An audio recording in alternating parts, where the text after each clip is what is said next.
Going on, jabronis? Clay and Tom here. Week 10 in the books.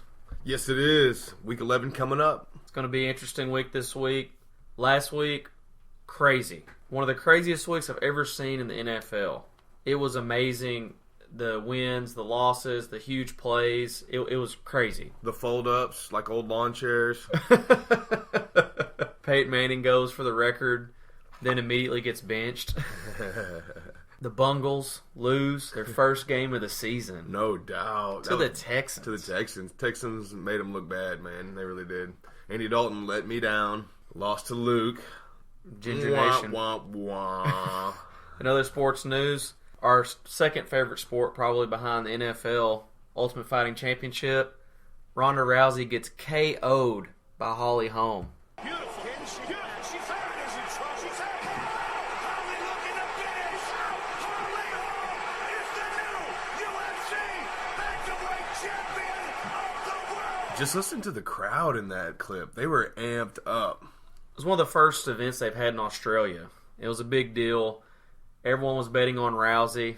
I don't remember what the line was, but I think you had to bet $2,000 on Rousey to make 100. Yeah. It was 2,000, so it would have been worthwhile just to put a couple hundred on home just in case, but Had to be one of the biggest upsets in UFC history. I saw that Rousey was talking a lot of trash on social media to Holly Holm the night before the fight, and that doesn't really seem like her character, but I didn't like that, and she got rolled up like a one-egg pudding and put down. So I think the worst part for me was the fact that Rousey's game plan was terrible.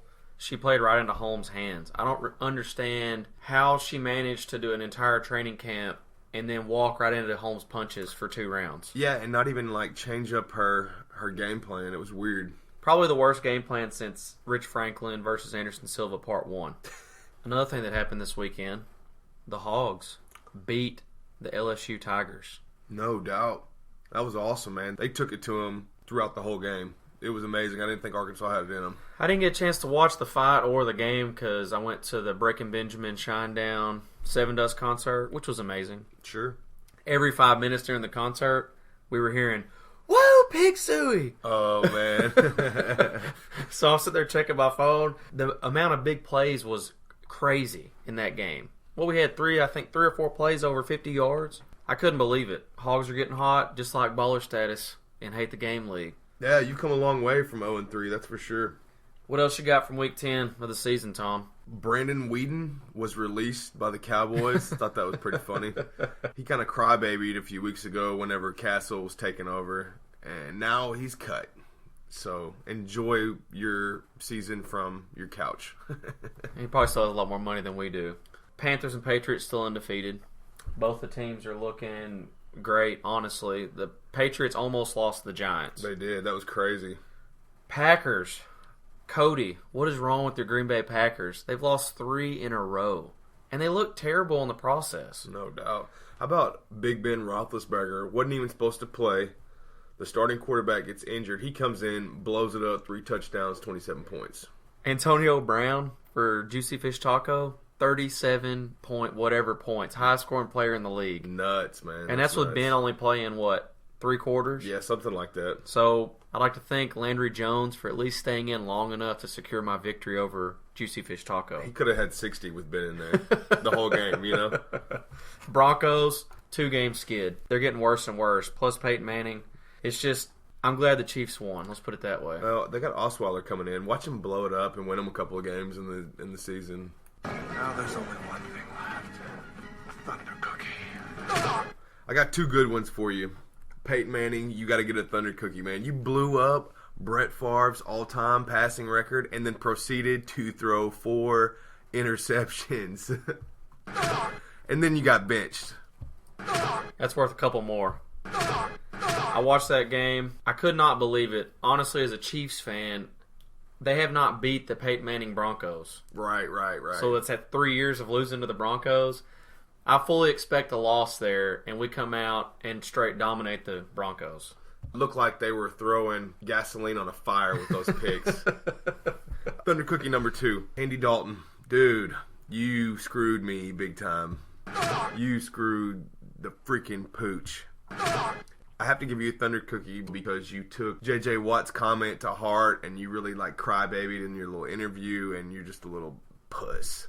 Andy, you got to rep Ginger Nation. No doubt. I You mean, gotta be strong, bro. we got 2 Gingers in the league, and he basically let you guys down. It's a bad look on him. Another good thing I have from this, yesterday I was listening to Matthew Berry, Talented Mr. Roto, on his podcast. He was in an eliminator and picked the Bengals to win, and they let him down. Wow. And all he did was throw out a bunch of F-bombs. They're having to work overtime on that podcast to keep him from blowing up the censor. He cost me 2 games, one in both of my leagues. And then I would give Ronda Rousey one, but she already got one from Holly Holm. So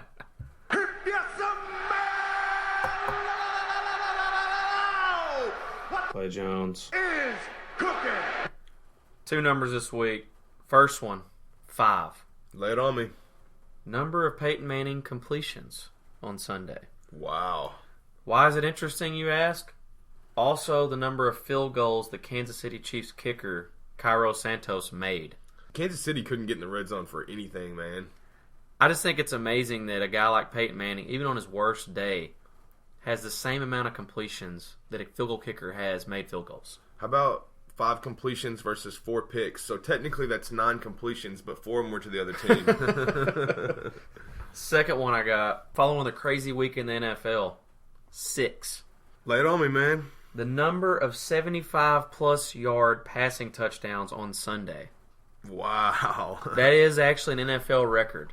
I'm pretty sure I saw one of them. It was Eli Manning to Odell Beckham Jr. Yes. Odell Beckham Jr. blasted through 2 Patriots defenders and took off to the house. I was like, holy shit.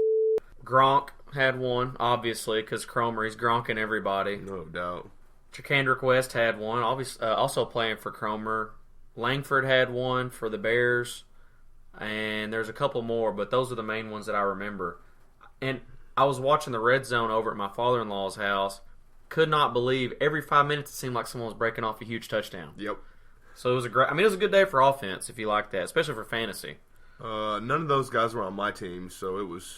I think we already know that, Tom. Here we go, baby. I love me some niggas. Let's rock and roll, baby. All I want to know if you got your popcorn ready. Do you got your popcorn ready right now? Popcorn ready. You want answers? I think I'm entitled. You want answers? Clay and Tom's weekly picks. You can't handle Their weekly picks. Week 10, both of us 2 and 3. That's bad. I thought I was going to even it up after last week. I'm 28 and 22 on the year. You're 27 and 23, so I still got a game up on you. At this point, it could go either way. Oh, yeah. We try to do weekly pick write-ups every week, but we had a couple of jabronis this week that didn't get the job done. No doubt. It only takes like an hour, man, or 30 minutes. I mean, it doesn't take that long, so. We didn't get any replies from Ferrari or Patty B, so I'm going to go ahead and give them a Thunder Cookie. For sure. Even though Tom technically didn't give it to him, I'm going to give him an honorary Thunder Cookie for me. Makes sense. Let's jump right into the matchups. First matchup of the week, me versus Spencer. I'm going to preface this. Battle for first. Yeah, no doubt. No doubt. That's crazy. I'm honestly surprised that if I beat Spencer and get enough points, I will be in first place. Your last 7 games, you've only had 1 loss, which is amazing. So you're flying high right now, that's for sure. For me personally, I'm going to go ahead and pick myself this week. My team's been hot. I've got 2 questions about the matchup. 1, Julio or Freeman? It's going to be a big-time play between me and Spencer. 2, can my Kansas City Chiefs defense prevent me from getting woodheaded? It's going to be tough. Let me say this about Woodhead. His projections provided by ESPN are wrong every week.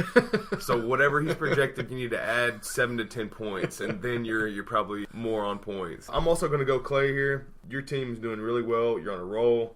Spencer's kind of waning off a little bit. He's got a couple losses underneath his belt now. So going Clay on this one. Awesome. Second matchup, Ferrari, a.k.a. didn't get a write-up done versus Josh? I'm going to go Ferrari on this one. Tony Romo's back. Should be hitting Dez. Ferrari's team is still pretty good, even though he flies underneath the radar. I'm going Ferrari for sure. I'm going to roll Josh because the last 5 weeks he's fish tacoed his way to 7th place. 5-game losing skid. Josh has Romo in his lineup. Sure does. He doesn't go to Dez.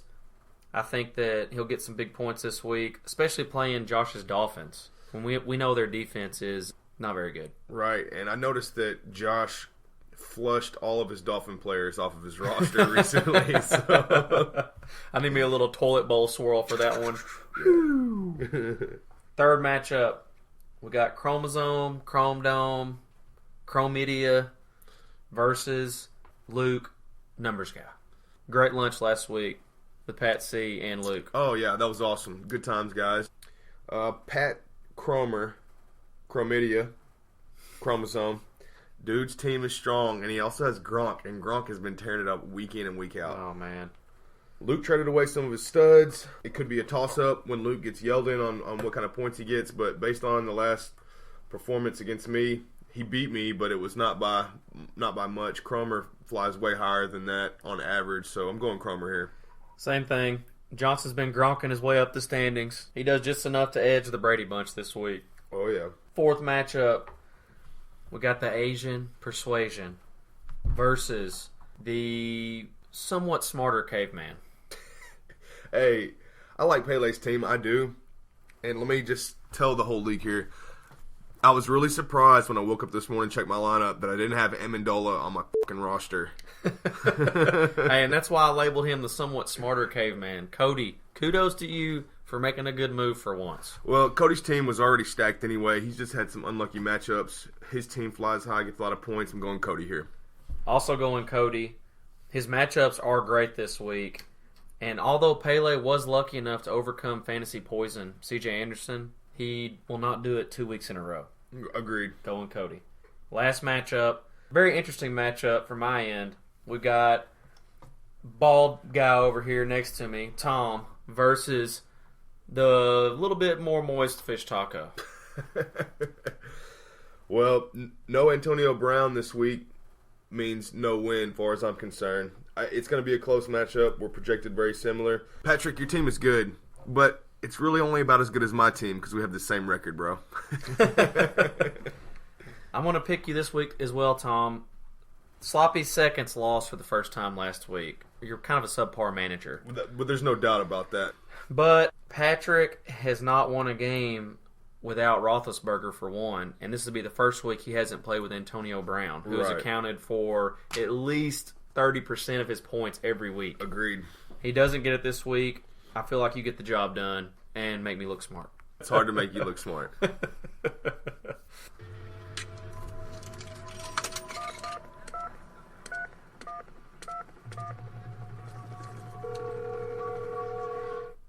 Going back to the phones this week, we got Patrick on the phone. Patrick, how do you feel after a big win last week over Swifty Business? Oh, it felt great. Gronk showed up. C. West was the best sloppy seconds that I've ever had. I don't know how Tom dropped that guy or didn't spend all his money on D. Lewis when he was available. But if I had a Thunder Cookie to give, I would give Tom a Thunder Cookie. A Thunder Cookie? Hey, C. West, when I had him in my lineup, he went for like 2 points. And I was like, well, I can't have this. I wish I did still have him, though. First of all, Patrick, you can't hand out Thunder Cookies. That's only Tom. Tom gets a doo-doo cookie. You can hand out 2 things, a trade offer to Darren Sproles and a Gronking. No doubt. And on that note, did you pick up Darren Sproles on the waivers so you could try to trade him this week? No, I didn't. I thought about it. There's really nobody that I want out there that I can afford, to tell you the truth. My team is what it is. I can't get a waiver pick. Hope one of my running backs doesn't go down, because if they do, I'm screwed for the rest of the year. Yeah. See, I picked up Miles Davis just in case something happens to C. West. Yeah, you're handcuffing the handcuff. I have to. Sounds kinky. Anything you have to say this week for your matchup against Luke? Luke's got a good team. He's made some pretty good trades. TJ Yeldon, I don't know if he's going to get the job done for him though. What do you really think about Luke? Quit sugarcoating it. Oh, Luke, the smug one, the numbers guy, that guy. That Yeah, guy. that guy. Okay. You know, he's all right. I like that he's made a lot of trades to try to improve his team. And I think he's got a good shot this week. I don't like some of his matchups. I feel like my running backs have extremely good matchups this week. I like his defense.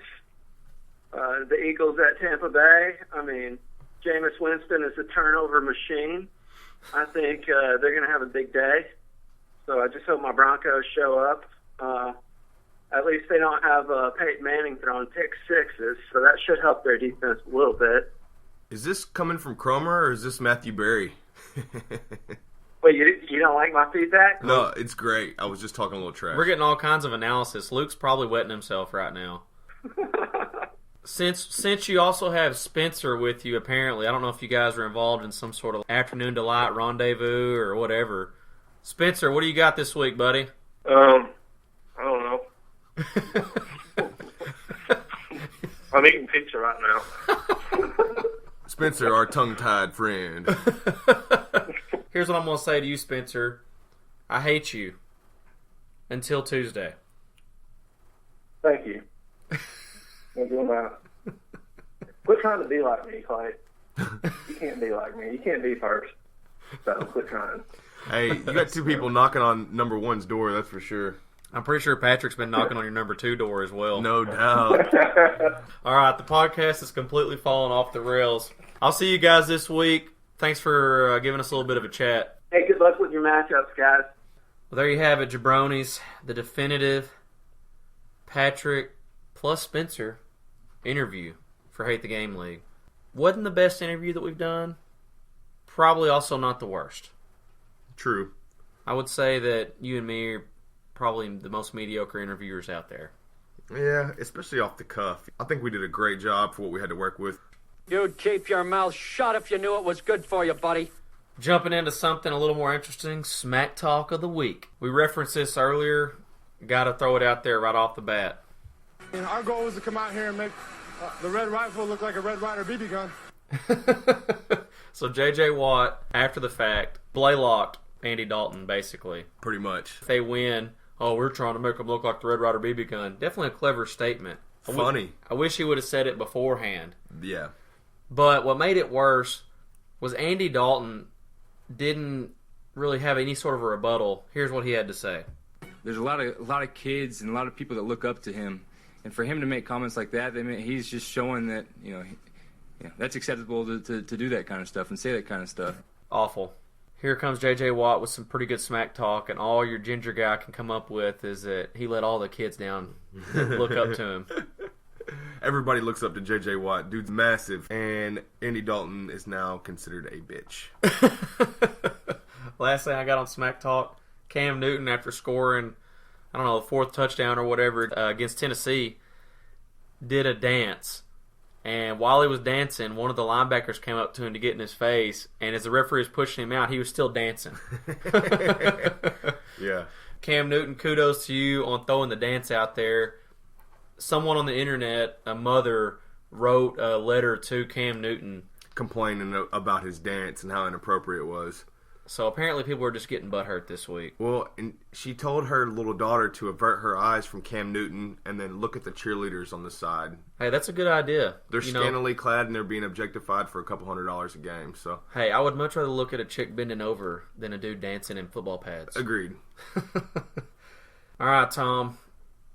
We've been all over the place today. I'm going to try to rope this thing in. Good deal, because it's been sporadic. I don't think I've got anything else. It's been emotional. Boom, son, you're done.